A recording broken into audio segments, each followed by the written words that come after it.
गायमुख घाटाचे पुनर्पृष्टीकरण, घोडबंदर सेवा रस्ते जोडणी, अमृत जलवाहिनी टाकणे आणि महावितरणाच्या वाहिन्यांचे स्थलांतरण ही सर्व कामं पूर्ण होऊन नवीन वर्षात जानेवारी 2026 मध्ये घोडबंदर रस्ता पूर्णपणे वाहतूक कोंडी मुक्त होईल, असं प्रतिपादन परिवहन मंत्री प्रताप सरनाईक यांनी एका बैठकीदरम्यान केले।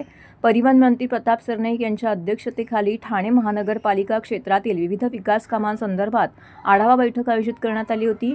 ठाणे महानगरपालिकेतील मुख्यालयातील कैलासवासी अरविंद पेंडसे सभागृहात झालेल्या या बैठकीस महापालिका आयुक्त सौरभ राव, MMRDA महानगर आयुक्त आस्तिक कुमार पांडे, अतिरिक्त आयुक्त प्रशांत रोडे, पोलीस उपायुक्त पंकज सिरसाट, नगर अभियंता प्रशांत सोनागरा यांच्यासह महापालिका, MMRDA, मेट्रो, सार्वजनिक बांधकाम विभाग, जिल्हाधिकारी म्हाडा इत्यादी विभागाचे अधिकारी येथे उपस्थित होते।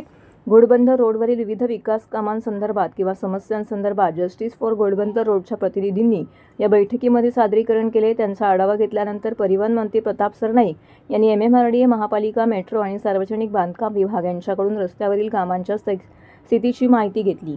गायमुख घाटातील ठाणे महापालिका हद्दीतील रस्त्यांच्या पुनर्पृष्टीकरणाचं काम वाहतूक पोलिसांशी समन्वय साधून केलं जाणार आहे।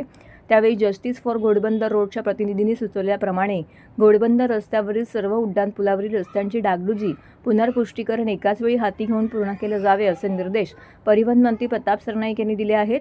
ठाणे महानगरपालिका क्षेत्रात सुरू असलेल्या आणि अंतिम टप्प्यात असलेल्या विविध विकास कामांचं लोकार्पण नोव्हेंबर महिन्याच्या अखेरीस तसेच डिसेंबर महिन्याच्या मध्यापर्यंत करण्यात येईल, असंही मंत्री सरनाईक यांनी यावेळी स्पष्ट केलं आहे।